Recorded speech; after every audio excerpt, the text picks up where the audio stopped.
Hello friends, this is Madhu and welcome to our YouTube channel M with Madhu. ये आपका CTET EVS का part 2 है। अगर आपने पार्ट 1 नहीं देखा तो आप पहले पार्ट 1 देखिए और इनसे अपने नोट्स भी प्रिपेयर कर ले ताकि आपको एग्ज़ाम के समय रिवीजन में प्रॉब्लम ना आए। दोस्तों, जो पॉइंट इसमें आपको समझाया जा रहा है उसे आप साथ साथ अपनी नोटबुक में लिखते चले। इससे आपको दो फायदे होंगे। एक तो आपके नोट्स तैयार हो जाएंगे, दूसरे आपको सभी पॉइंट साथ में ही याद हो जाएंगे। और हाँ, इसके साथ में ही हम प्रीवियस ईयर पेपर्स को भी डिस्कस कर रहे हैं। आप प्लेलिस्ट में जाकर प्रीवियस ईयर पेपर देख सकते हैं। सीटेट में प्रीवियस ईयर से काफ़ी क्वेश्चंस रिपीट होते हैं, इसलिए प्रीवियस ईयर करना भी बहुत ज़रूरी है। ठीक है, तो चलिए स्टार्ट करते हैं हम वीडियो को। सबसे पहला पॉइंट है असम से। यहाँ काफ़ी बारिश होती है। पानी भरने के कारण बच्चे एक हाथ में बांस को पकड़कर बांस और रस्सी से बने पुल को पार करके स्कूल जाते हैं। कैसे स्कूल जाते हैं? बांस और रस्सी से बने पुल को पार करके स्कूल जाते हैं। अब देखिए, यह बांस का पुल बना हुआ है, बच्चे इसे पार करके स्कूल जा रहे हैं। अब आप इस इमेज में देखिए, नीचे कितना पानी भरा हुआ है। बच्चे इन बांस के पुलों को पार करके स्कूल जाते हैं। क्लियर हुआ? असम में क्या होता है, बारिश काफ़ी होती है, नीचे पानी भरा रहता है, इस वजह से बच्चे बांस और रस्सी के पुल को पार करके स्कूल जाते हैं। देखते हैं लद्दाख में बच्चे स्कूल कैसे जाते हैं। बच्चे नदी को पार करने के लिए ट्रॉली का इस्तेमाल करते हैं। एक लोहे की रस्सी जो नदी के दोनों तरफ पेड़ों या पत्थरों से बंधी होती है, ट्रॉली इस पर खिसकती है। ट्रॉली क्या होती है? ट्रॉली होती है लकड़ी से बना हुआ एक झूला। अब आप इमेज में देखिए, ये बच्चे इस ट्रॉली का इस्तेमाल करके स्कूल जाते हैं। अब इस इमेज में देखिए, यह ट्रॉली इस रस्सी पर खिसकती है। ट्रॉली लकड़ी की बनी होती है। आप इस चीज़ को याद रखेंगे। लद्दाख में कैसे स्कूल जाते हैं बच्चे? नदी को पार करने के लिए ट्रॉली का इस्तेमाल करते हैं। एक लोहे की रस्सी जो नदी के दोनों तरफ पेड़ों से या पत्थरों से बंधी होती है, ये जो ट्रॉली है ये उस पर खिसकती है। ठीक है, तो लद्दाख में बच्चे ट्रॉली का इस्तेमाल करके स्कूल जाते हैं। अब देखते हैं वल्लम क्या होता है। केरल के कुछ भागों में बच्चे पानी को पार करने के लिए वल्लम, लकड़ी की बनी छोटी नाव में बैठकर स्कूल तक पहुंचते हैं। तो वल्लम क्या है? वल्लम है लकड़ी की बनी छोटी नाव। लकड़ी की बनी छोटी नाव, आप ये याद रखेंगे। यहाँ से क्वेश्चन पूछा गया है कि वल्लम कहाँ चलती है, ये भी क्वेश्चन आ सकता है केरल में। और ये किस चीज़ की बनी होती है? लकड़ी की। अब आप इमेज में देखिए, ये है वल्लम। बच्चे इसमें बैठकर स्कूल जाते हैं, नदी को पार करके स्कूल जाते हैं, और ये केरल में चलती हैं। ठीक है, केरल के कुछ भागों में बच्चे पानी को पार करने के लिए वल्लम में बैठकर स्कूल जाते हैं। ठीक है, वल्लम कहाँ चलती है? केरल में। अब नेक्स्ट पॉइंट देखते हैं राजस्थान से। हम राजस्थान में रहते हैं, हमारे यहाँ दूर दूर तक रेत ही रेत नजर आती है। दिन में तो रेत खूब तपती है। हम ऊंट गाड़ी में बैठकर स्कूल जाते हैं। यहाँ से आपका एक पॉइंट बनता है कि बच्चे स्कूल कैसे जाते हैं राजस्थान में? ऊंट गाड़ी में बैठकर। किस में बैठकर? ऊंट गाड़ी में बैठकर स्कूल जाते हैं। और केरल में बच्चे वल्लम में बैठकर स्कूल जाते हैं। क्लियर? नेक्स्ट देखते हैं कि बैलगाड़ी में बच्चे, कहाँ के बच्चे स्कूल जाते हैं बैलगाड़ी में बैठकर। हम बैलगाड़ी पर बैठकर हरे भरे खेतों में से धीरे धीरे निकलते हुए स्कूल पहुंचते हैं। तेज धूप या बारिश हो तो हम अपनी छतरियां खोल लेते हैं। अब ये कहाँ की बात हो रही है? यह बात हो रही है मैदानी इलाके की। मैदानी इलाके के बच्चे रेलगाड़ी में बैठकर स्कूल जाते हैं। क्लियर? अब नेक्स्ट पॉइंट है, उत्तर की पहाड़ियों में बच्चे बर्फ पर फिसलकर, यानी कि जो फिसलन भरी बर्फ होती है उस पर चलकर स्कूल जाते हैं। अब आप इमेज में देखिए, यहाँ पर बर्फ पड़ी हुई है और ये लड़कियां इस बर्फ से चलकर स्कूल जा रही है। बर्फ पे चल के स्कूल जा रही है। तो बर्फ पर चलकर कहाँ के बच्चे स्कूल जाते हैं?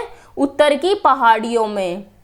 ठीक है, और बैलगाड़ी से मैदानी इलाकों में, बर्फ पर चलकर उत्तर की पहाड़ियों में। ठीक है, अब बात करते हैं पक्षियों के विषय में। पक्षियों के कान दिखाई नहीं देते, लेकिन उनके सर के दोनों तरफ छोटे छोटे छेद होते हैं। यह पंखों से ढके रहते हैं। इन्हीं छेदों की मदद से पक्षी सुनते हैं। अब आप इमेज में देखिए, आपको यह छेद दिखाई दे रहा होगा, ये पक्षियों के छेद के जैसे कान होते हैं, इन्हीं से पक्षी सुनते हैं। ठीक है, पक्षियों के कान दिखाई नहीं देते, सर के दोनों तरफ छोटे छोटे छेद होते हैं और ये पंखों से ढके होते हैं, इन्हीं छेद की मदद से पक्षी सुनते हैं। क्लियर।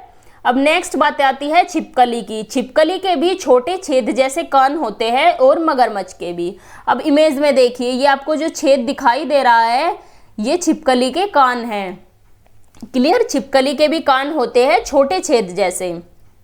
अब नेक्स्ट पॉइंट है, जिन जानवरों के कान बाहर दिखाई देते हैं उनके शरीर पर बाल होते हैं और वे बच्चे देते हैं, लेकिन जिन जानवरों के कान बाहर दिखाई नहीं देते उनके शरीर पर बाल नहीं होते और वे अंडे देते हैं। आप इसे याद रखना, इससे क्वेश्चन आपका प्रीवियस ईयर में पूछा गया था। अब क्या क्वेश्चन पूछा गया था उसको डिस्कस करते हैं। क्वेश्चन था, निम्नलिखित में से सही कथन चुनिए। जिन जानवरों के बाहरी कान व शरीर पर बाल होते हैं वे बच्चे देते हैं। सेकंड है, जिन जानवरों के बाहरी कान व शरीर पर बाल नहीं होते वे अंडे देते हैं। थर्ड है, जिन जानवरों के बाहरी कान व शरीर पर बाल नहीं होते वे बच्चे देते हैं। फोर्थ है, जिन जानवरों के बाहरी कान व शरीर पर बाल होते हैं वे अंडे देते हैं। अभी हमने डिस्कस किया है इसके बारे में, तो इसका आंसर क्या होगा? इसका आंसर होगा ऑप्शन डी, यानी कि केवल फर्स्ट और सेकंड। फर्स्ट क्या है, जिन जानवरों के बाहरी कान व शरीर पर बाल होते हैं वे क्या देते हैं? वे बच्चे देते हैं। और जिनके बाहरी कान और शरीर पर बाल नहीं होते वे क्या देते हैं? वे अंडे देते हैं। क्लियर। अब बात करते हैं हाथियों के विषय में। एक बड़ा हाथी एक दिन में 100 किलो से ज़्यादा पत्ते और झाड़ियाँ खा लेता है। हाथी बहुत कम आराम करता है, एक दिन में केवल 2 से 4 घंटे ही सोता है। हाथी को पानी और कीचड़ से खेलना बहुत भाता है। इसके कान पंखों जैसे होते हैं। गर्मी लगने पर हाथी कान हिलाकर हवा करता है। एक 3 महीने के हाथी के बच्चे का वजन लगभग 200 किलोग्राम होता है। तो हाथी के बारे में क्या क्या पढ़ा? एक बड़ा हाथी एक दिन में कितने किलो? 100 किलो, यानी कि 1 क्विंटल से भी ज़्यादा पत्ते और झाड़ियाँ खा लेता है। दूसरा पॉइंट इंपॉर्टेंट है कि हाथी बहुत कम आराम करना पसंद करते हैं, केवल दिन में 2 से 4 घंटे ही सोता है। थर्ड पॉइंट है कि एक जो 3 महीने के हाथी का बच्चा होता है उसका वजन कितना हो सकता है? 200 किलोग्राम, यानी कि 2 क्विंटल तक हो सकता है। ये तीनों पॉइंट आप याद रखेंगे, इनसे क्वेश्चन काफ़ी बार एग्जाम में पूछा गया है, आगे हम डिस्कस करेंगे। नेक्स्ट फैक्ट है हाथी के बारे में कि झुंड की सबसे बुजुर्ग हथनी ही पूरे झुंड की नेता होती है। एक ही झुंड में 10 से 12 हथनियां और बच्चे होते हैं। नर हाथी 14 साल से या 15 साल की उम्र तक ही झुंड में रहते हैं। वयस्क होने पर वह झुंड छोड़ देते हैं। क्लियर। अब इससे क्वेश्चन क्या पूछा गया था वे क्वेश्चन डिस्कस करते हैं। क्वेश्चन आया था, हाथियों के विषय में नीचे दिया गया कौन सा कथन सही है? यह आपके सीटेट नवंबर 2014 में पूछा गया क्वेश्चन है। तो पहला पॉइंट दिया है, हाथी अपना अत्यधिक भार होने के कारण बहुत अधिक आराम करना पसंद करते हैं। सेकंड पॉइंट है, 3 महीने के हाथी के बच्चे का भार सामान्यतः लगभग 2 क्विंटल होता है। थर्ड है, वयस्क हाथी एक दिन में 2 क्विंटल से भी अधिक पत्ते और झाड़ियाँ खा सकता है। फोर्थ है, हाथी दिन में 8 से 10 घंटे सोते हैं। तो इसका आंसर क्या होगा? इसका आंसर होगा 3 महीने के हाथी के बच्चे का भार सामान्यतः लगभग 2 क्विंटल यानी कि 200 किलोग्राम तक होता है। ठीक है। इसमें पहला दिया है कि हाथी अपना अत्यधिक भार होने के कारण बहुत आराम करना पसंद करते हैं। नहीं, यह तो बात नहीं है, क्योंकि हमने पढ़ा है हाथी केवल दिन में 2 से 3 घंटे ही सोते हैं। और फोर्थ पॉइंट में दिया है हाथी दिन में 8 से 10 घंटे सोते हैं। नहीं, हाथी 2 से 3 घंटे ही सोते हैं। थर्ड पॉइंट में है, वयस्क हाथी एक दिन में 2 क्विंटल से भी अधिक पत्ते और झाड़ियाँ खा सकता है। वे 1 क्विंटल से अधिक पत्ते और झाड़ियाँ खा सकते हैं। ठीक है। क्वेश्चन क्या आया था हाथियों से? क्वेश्चन है, निम्नलिखित में से सत्य कथन चुनिए। ऑप्शंस है, हाथी गदले पानी में खेलना पसंद करते हैं क्योंकि इससे इनके शरीर को ठंडक मिलती है। सेकंड है, अधिकांश हाथी दिन में लगभग 10 घंटे से ज़्यादा आराम करना और सोना पसंद करते हैं। थर्ड है 3 महीने के हाथी के बच्चे का वजन लगभग 200 किलोग्राम होता है। फोर्थ है अधिकांश बड़े हाथी एक दिन में लगभग 100 किलोग्राम पत्ते झाड़ी खा लेते हैं। तो इसका आंसर क्या होगा? इसका आंसर होगा ऑप्शन सी, यानी कि फर्स्ट, थर्ड और फोर्थ करेक्ट है। अब सेकंड क्यों नहीं हुआ? अधिकांश हाथी दिन में लगभग 10 घंटे आराम करना और सोना पसंद करते हैं। यह तो गलत है, क्योंकि हाथी तो 2 से 4 घंटे ही सोता है। ठीक है, और हमने ये भी देख लिया कि 3 महीने के हाथी के बच्चे का वजन 200 किलोग्राम होता है, ये भी सही है। और बड़े हाथी एक दिन में 100 किलोग्राम पत्ते झाड़ी खा लेते हैं, ये भी सही है। ये क्वेश्चन आपका सीटेट फरवरी 2014 में पूछा गया था। रिपीट होने के काफ़ी चांसेस रहते हैं क्वेश्चन के, तो आप इसको ध्यान रखेंगे। नेक्स्ट फैक्ट है राजस्थान से। राजस्थान में एक गाँव खेजडली गाँव है, जिसमें बहुत सारे खेजड़ी के पेड़ हैं। इस गांव के लोग बिश्नोई कहलाते हैं। सबसे पहले हमें यही याद रखना है कि खेजडली गांव कहाँ है, राजस्थान में। और आपसे ये भी पूछा जा सकता है कि किस गांव के लोग बिश्नोई कहलाते हैं। ठीक है, ये भी आप याद रखेंगे। अब खेजड़ी के बारे में देखते हैं कि खेजड़ी क्या है। यह वृक्ष राजस्थान इलाके में खूब पाया जाता है। इसे ज़्यादा पानी की आवश्यकता नहीं होती। इसकी जो छाल होती है वह दवा के काम आती है और इसकी लकड़ी में कीड़ा भी नहीं लगता। इस पेड़ की फलियों की सब्जियां भी बनाई जाती हैं। ठीक है, राजस्थान में कौन सा गांव है? खेजडली। और इसके लोग क्या कहलाते हैं? बिश्नोई। और खेजड़ी के पेड़ से भी आप याद रखेंगे कि यह राजस्थान में पाया जाता है। इसे ज़्यादा पानी की आवश्यकता नहीं होती। इसकी जो छाल होती है उससे दवाई बनाई जाती है और इसकी लकड़ी में कीड़ा नहीं लगता। और खेजड़ी के जो पेड़ की फलियां होती हैं उससे सब्जी भी बनाई जाती है। अब आगे देखते हैं कि इससे किस टाइप से क्वेश्चन बना था आपके एग्जाम में। क्वेश्चन था कि खेजड़ी वृक्ष के बारे में सही कथन चुनिए। ये आपका सीटेट सितंबर 2014 में पूछा गया था। खेजड़ी वृक्ष के बारे में सही कथन चुनिए। ऑप्शन फर्स्ट है यह वृक्ष मुख्यतः रेगिस्तानी क्षेत्रों में पाया जाता है। सेकंड है इसे अधिक जल की आवश्यकता नहीं होती। थर्ड है यह छायादार वृक्ष है, इसकी छाया में बच्चा खेलना पसंद करते हैं। फोर्थ है यह अपने तने में जल एकत्रित करता है और लोग पतले पाइप से इसे पीते हैं। तो इसका आंसर क्या हुआ? इसका आंसर हुआ ऑप्शन फर्स्ट, यानी कि फर्स्ट, सेकंड और थर्ड पॉइंट करेक्ट है। फोर्थ सही क्यों नहीं हुआ? ऐसा नहीं है कि ये अपनी जो इसका तना होता है इसमें जल एकत्रित करता है। हमने ये देख लिया कि ये रेगिस्तान में पाया जाता है, यानी कि राजस्थान में पाया जाता है। इसे ज़्यादा जल की भी आवश्यकता नहीं होती और यह एक छायादार वृक्ष है। ठीक है, नेक्स्ट पॉइंट देखते हैं बिहार से। बिहार में मुजफ्फर जिले के बोचाहा गांव की अनीता कुशवाहा एक चमकता तारा है। सबसे पहले तो क्वेश्चन यहीं से बन जाएगा कि बोचाहा गांव कहाँ है। बोचाहा गांव कहाँ है?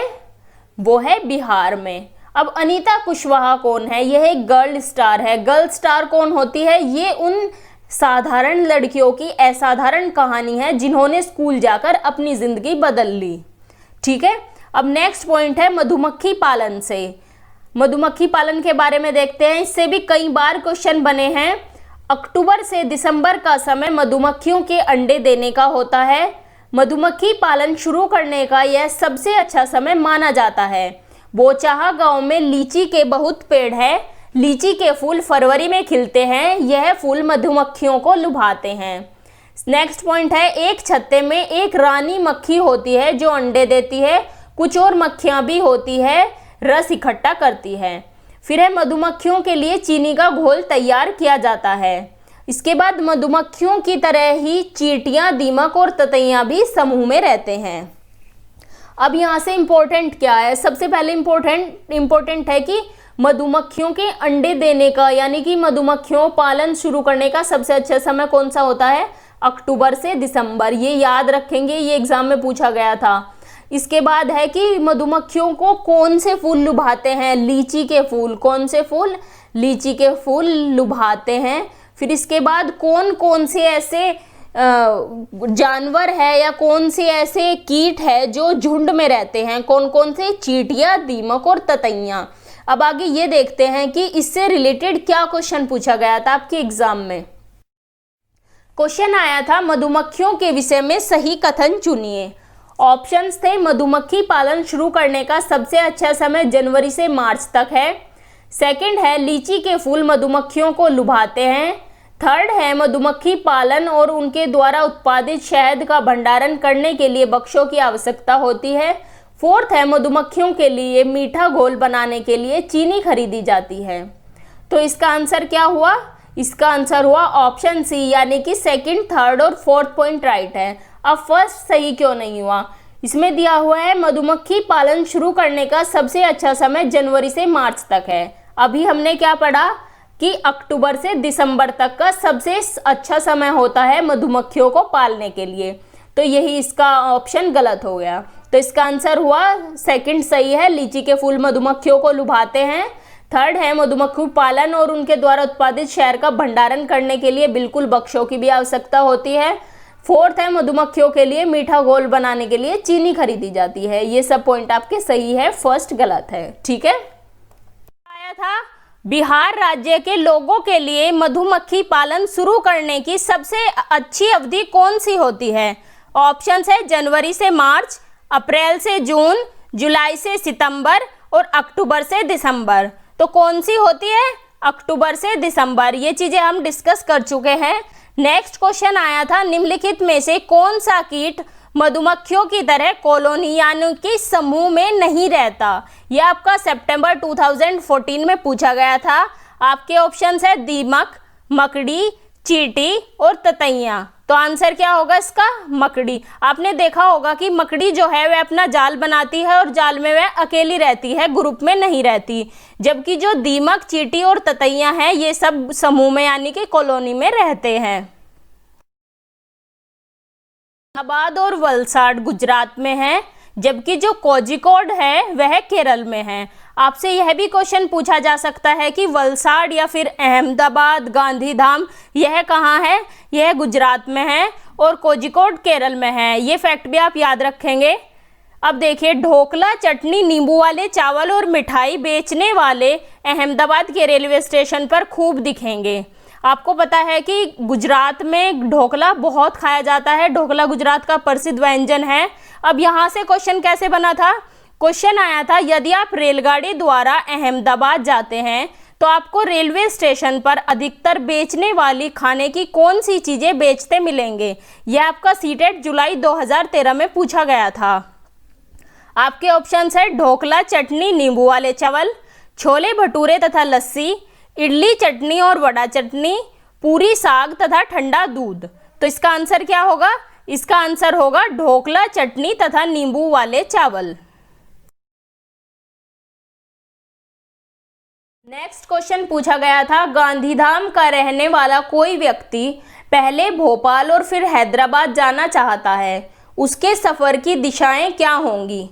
आपके ऑप्शंस है पहले पूर्व दिशा में फिर दक्षिण दिशा में, सेकंड है पहले पश्चिम दिशा में फिर दक्षिण दिशा में, थर्ड है पहले दक्षिण दिशा में फिर पश्चिम दिशा में, फोर्थ है पहले दक्षिण दिशा में और फिर पूर्व दिशा में।